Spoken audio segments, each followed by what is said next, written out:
Seorang anak laki-laki membawa pacar yang tunarungu dan bisu pulang. Ternyata orang tuanya tidak hanya tidak mengeluh. Mereka bahkan dengan senyum lebar memperkenalkan diri di atas kertas. Mereka bahkan bertanya kepada gadis itu apakah dia mau menikah dengan putra mereka. Tak disangka, detik berikutnya, gadis itu tiba-tiba berbicara dengan ajaib. Saya mau. Sekarang anak laki-laki dan orang tuanya terkejut. Kamu bisa berbicara? Ya, dia bisa berbicara. Loh, bukankah kamu tidak bisa mendengar? Saya bisa mendengar. Kenapa kamu tidak pernah berbicara? Kamu tidak pernah bertanya padaku. Anak laki-laki itu bernama Huang Tiangkuo. Setelah lulus kuliah, dia tetap tinggal di rumah, membantu mengantar makanan. Suatu hari, dia datang ke sebuah kolam renang. Di dalamnya ada sekelompok gadis tunarungu yang sedang berlatih. Dan dia langsung tertarik pada seorang gadis yang mengikat rambutnya dengan 2 ekor kuda. Dia melihat gadis itu tersenyum dan berkomunikasi dengan saudarinya menggunakan bahasa isyarat. Dia mengira gadis itu adalah seorang penyandang disabilitas pendengaran. Segera melangkah maju, menggunakan bahasa isyarat untuk berkomunikasi dengan gadis itu. Sementara yang melihat Tiangkuo berkomunikasi dengan bahasa isyarat, dia juga salah mengira bahwa dia adalah seorang tunarungu. Jadi dia dengan sopan berbicara beberapa kalimat dengan bahasa isyarat. Kemudian dia menyapa saudarinya dan pergi. Melihatnya pergi dengan senyum lebar. Lalu yang melompat-lompat dengan ceria. Tiangkuo terpukau saat melihatnya. Dia tahu bahwa dia sudah jatuh cinta. Di sisi lain, yang baru saja melangkah keluar, tiba-tiba terkejut oleh seorang remaja yang muncul dengan papan seluncur. Jatuh ke tanah. Kebetulan Tiangkuo yang baru keluar melihatnya. Dia segera berlari mendekat untuk memeriksa luka Yang. Menemukan bahwa lengan Yang berdarah. Dia segera mengendarai sepeda motor listriknya dengan cepat, mengantarkan Yang ke rumah sakit. Sebelum pergi, dia tidak lupa meminta kontak Yang. Dan karena kejadian ini, Tiangkuo terlambat mengantar makanan, mengakibatkan semua pelanggan membatalkan pesanan mereka. Ibu marah dan memintanya untuk menghabiskan semua bento ini. Namun setelah tiba di dapur, ibu langsung mengubah ekspresinya. Kenapa tidak memanggil Tiangkuo untuk membantu? Aduh, sedikit saja tidak membiarkannya makan. Anak-anak sedang dalam masa pertumbuhan. Sudah 20-an tahun masih bilang anak-anak dalam masa pertumbuhan. Belum menikah masih dianggap anak-anak. Ayah tidak bisa menahan tawa setelah mendengar teori seperti itu. Dan tidak bisa menyembunyikan kasih sayang di matanya. Tiangkuo datang lagi ke kolam renang untuk menjual bento. Dengan cepat hanya tersisa 1 kotak terakhir. Saat itu, dia tiba-tiba teringat bahwa yang mungkin belum makan. Jadi dia dengan cepat memberitahu orang-orang yang mengantri di belakangnya bahwa tidak ada bento lagi. Kemudian ketika Yang muncul, dia tidak sabar untuk memberikan bento itu kepadanya. Melihat Yang melahap di sana, Tiangkuo merasa puas di dalam hatinya. Kemudian dia dengan penuh perhatian bertanya kepada Yang, apakah lukamu sudah sembuh? Yang tersenyum dan menggelengkan kepalanya. Namun, dia terus-menerus makan tanpa henti, takut membuang sedikit waktu. Setelah selesai makan, Yang baru saja ingin membayar kepada Tiangkuo. Namun, dia menyadari dompetnya sudah terlalu kosong. Seketika wajahnya menjadi canggung. Tiangkuo melihatnya. Dia segera mengerti bahwa kehidupan Yang mungkin sangat sulit. Dia langsung menyatakan bahwa makan ini adalah traktirannya. Namun, sikap Yang sangat tegas. Dia berkata bahwa dia akan segera membayarnya begitu dia mendapatkan uang. Tiangkuo melihat situasi itu. Dia pun mengalihkan perhatian dengan meminta Yang mentraktirnya menonton film. Anggap saja itu sebagai biaya makan. Akhirnya, Yang mengeluarkan jadwalnya. Dia menemukan bahwa jadwal untuk berbagai pekerjaan paruh waktu sudah penuh. Dia hanya bisa menggunakan bahasa isyarat dan berkata, lain kali ya. Lalu kemasi barang-barangmu. Tanpa henti, dia bergegas menuju tempat kerja paruh waktu berikutnya. Melihat punggung Yang pergi, hati Tiangkuo merasa sedikit enggan. Sejak saat itu, dia setiap hari mencari Yang untuk mengobrol online. Namun, Yang begitu sibuk hingga tidak punya waktu untuk online. Kini, Tiangkuo yang merindukan mulai berbicara sendiri sepanjang hari. Ibu melihatnya dan tidak bisa menahan kekhawatiran. Takut anaknya mengalami masalah mental. Pada hari itu, akhirnya bisa bertemu dengan Yang. Namun, itu juga karena Yang datang ke kolam renang untuk melihat kakaknya berlatih.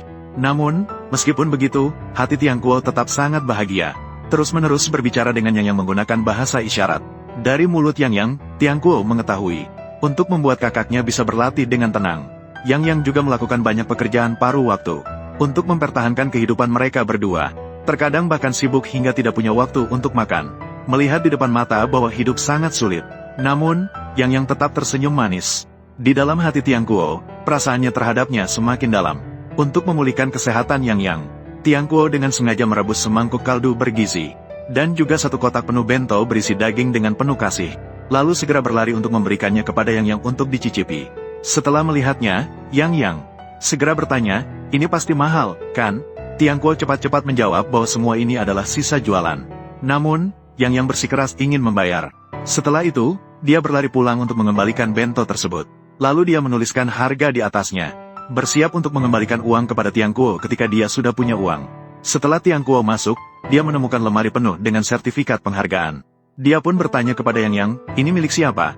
Yang langsung terlihat bangga.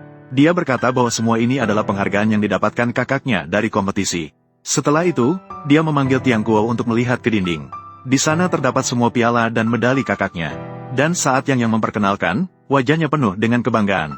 Seolah-olah kehormatan ini diperoleh sendiri. Namun, Tiang Kuo dalam hatinya mengerti. Kakak bisa mendapatkan begitu banyak kehormatan. Tidak terlepas dari pengorbanan diam-diam Yang.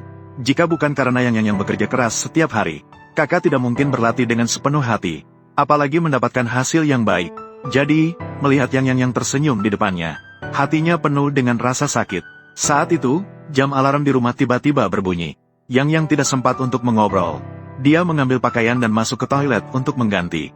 Begitu memikirkan gambar yang menggoda di dalam, darah dari hidung Tiang Kuo langsung mengalir tak terhenti. Ketika Yang keluar, dia segera berbalik, takut jika Yang menyadari keanehan. Kemudian Tiang Kuo mengikuti Yang ke sebuah jalan untuk pertunjukan jalanan. Melihat Yang tidak bergerak di sana, Tiang Kuo ingin membuat Yang senang.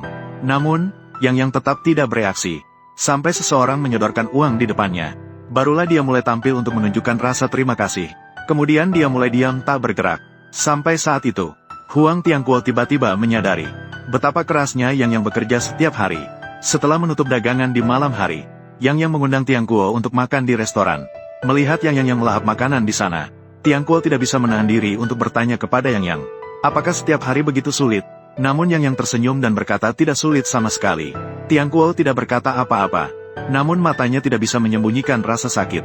Setelah selesai makan, Yang bersiap untuk membayar. Dia mengeluarkan uang yang didapat dari pertunjukan siang tadi. Kemudian mulai menghitung uang itu satu persatu. Pemilik restoran di samping melihat ada pelanggan yang mendesak. Jadi dia agak tidak sabar. Melihat situasi itu, Tiang Kuo membayar untuk Yang. Namun di jalan pulang, Yang merasa sedikit marah. Dia merasa Tiang Kuo merasa malu melihatnya menghitung uang satu persatu. Huang Tiang Kuo segera menjelaskan bahwa dia hanya melihat pelanggan lain yang mendesak, dan tidak ingin mengganggu bisnis pemilik. Namun Yang berkata bahwa dia juga pelanggan. Mengapa tidak bisa membuat pemilik menunggu sedikit lebih lama? Tiang Kuo masih ingin menjelaskan. Tetapi Yang pergi dengan mengendarai sepeda motor. 2 hari kemudian, Tiang Kuo datang ke jalan yang sama. Melihat orang lain berjuang untuk Biao Yan di sana. Hanya untuk mendapatkan beberapa koin. Dia tiba-tiba menyadari bahwa dia telah melakukan kesalahan. Koin-koin yang diperoleh dengan susah payah. Tetapi dia menganggap itu mengganggu bisnis pemilik. Menganggap uang yang diperoleh Yang dengan kerja keras begitu sepele. Ini jelas merupakan suatu bentuk luka bagi Yang. Jadi dia kembali ke akademi dan memesan semangkuk mie. Setelah selesai makan, dia mengeluarkan sekumpulan koin. Satu persatu dia membayar kembali kepada pemilik. Kemudian dia mengeluarkan ponsel untuk mengirim pesan kepada Yang mengakui kesalahannya. Tidak ada yang menjawab telepon IVIS. Ini membuatnya merasa sangat sedih. Melihat dia tampak tidak fokus. Ayah memotong berbagai buah dan menyajikannya untuknya. Melihat anaknya tidak makan. Sebagai seorang ayah yang berpengalaman, dia mengerti. Anak pasti mengalami kekecewaan dalam cinta. Jadi dia bertanya kepada anaknya, ada apa? Apakah kamu akan menerima jika aku berkencan dengan seorang orang yang tidak bisa mendengar? Ayah langsung terkejut setelah mendengar itu. Dia tidak menyangka anaknya akan menyukai seorang gadis tunarungu. Dia memberitahu ibunya tentang hal ini. Ibu tidak berkata apa-apa setelah mendengarnya. Dia hanya bangkit dan mulai merapikan meja. Ayah mengira dia tidak setuju, jadi dia cepat-cepat membela. Tiang Kuo berkata bahwa gadis itu meskipun tidak bisa mendengar, namun dia sangat berusaha, optimis, lucu, dan ceria. Sangat menghormati orang tua, ramah, dan baik hati. Namun ibu berkata bahwa dia tidak peduli apakah gadis itu penyandang disabilitas atau tidak. Masalahnya adalah kami tidak mengerti bahasa isyarat. Nanti gadis itu akan bersama anak laki-laki. Bagaimana kita bisa berkomunikasi? Ayah setelah mendengar juga merasa apa yang ibu katakan ada benarnya. Jadi dia tidak mengatakan apa-apa lagi. Beberapa hari kemudian, Tiang Kuo datang ke rumah Yang mencarinya. Namun, Yang bersembunyi di belakang pintu dan tidak mau bertemu. Setelah Tiang Kuo pergi, kakak bertanya mengapa dia menghindari Tiang Kuo. Yang berkata Tiang Kuo adalah seorang tunarungu. Keduanya tidak mungkin bersama. Kakak mendengar itu, segera mengerti bahwa Yang khawatir setelah bersama Tiang Kuo. Tidak mungkin untuk merawat keduanya sekaligus. Ini membuat kakak sedikit marah. Dia memberitahu Yang untuk tidak memikirkan dirinya. Dia tidak mungkin selamanya bergantung pada adiknya. Cepat atau lambat, adiknya juga harus membangun keluarganya, menjalani hidupnya sendiri, dan dia bisa merawat dirinya sendiri dengan baik. Di bawah bimbingan kakaknya, Yang akhirnya menghadapi perasaannya sendiri. Dia menggambar kotak makan siang yang pernah Tiang Kuo ajak dia makan, lalu mengirimkan uangnya kepada Tiang Kuo, berniat untuk memulai hubungan yang setara dengan Tiang Kuo. Namun Tiang Kuo salah paham mengira dia sedang menjauhkan diri. Jadi dia segera berlari keluar untuk mencoba mendapatkan kembali Yang. Tapi segera berhenti, karena meskipun dia mendapatkan kembali Yang, orang tua mereka pun tidak menyetujui mereka bersama. Namun tidak disangka, ibunya berkata, "Ayah Tiang Kuo, mari kita cari hari untuk mendaftar di kelas bahasa isyarat itu." Apa sih? Kamu juga tahu itu? Ibu memang sangat suka berbicara, kamu tahu kan? Kadang-kadang berbicara, rahang itu bisa sangat pegal. Kadang-kadang, biarkan mulut kita istirahat sejenak. Begitu juga baik, kan? Kamu setuju? Ya. Dengan begitu telinga saya juga lebih tenang sedikit. Tiang Kuo tahu bahwa orang tuanya setuju mereka bersama. Dia langsung bersemangat dan memeluk orang tuanya. Kemudian dia tidak sabar mengendarai sepeda motor listrik untuk mencari Yang. Setelah menemukan Yang di kolam renang, dia mulai berlatih untuk mengungkapkan perasaannya. "Itu saja. Saya ingin mengajakmu makan di rumah kami. Bagaimana? Kenapa?" "Saya ingin memperkenalkanmu kepada ayah dan ibuku." "Kenapa?" "Karena saya suka padamu. Saya ingin menjadi pacarmu." Yang tercengang. Dia tidak menyangka Tiang Kuo akan berbicara. Dia berbalik dengan tidak percaya. Saat itu, Tiang Kuo kebetulan mendekatkan mulutnya. Setelah bertatapan selama 1 detik, Tiang Kuo dengan canggung melompat ke kolam renang. Sementara itu, mata Yang sudah basah. 2 hari kemudian, Tiang Kuo membawa Yang ke rumah. Orang tuanya berpakaian rapi untuk menyambut kedatangan Yang. Mereka sengaja mengenakan pakaian formal. Kemudian dia menuliskan semua yang ingin dia katakan di atas kertas. "Kami Tiang Kuo. Sama seperti kamu, sangat bekerja keras dan optimis.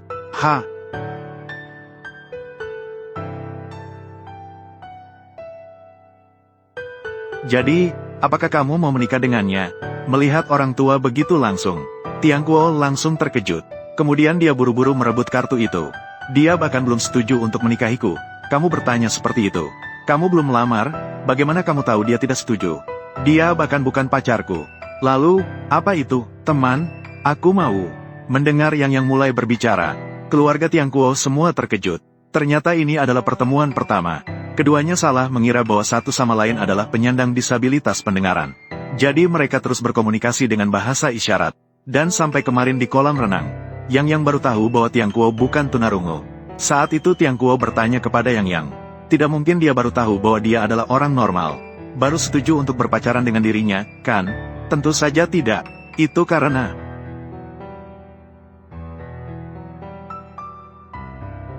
aku suka kamu. Dengan cara ini, akhirnya mereka berdua bersama. Semoga kita semua bisa menemukan cinta seperti ini. Tidak perlu mendengar atau berbicara. Cukup dengan hati, kita bisa merasakan cinta yang mendalam itu.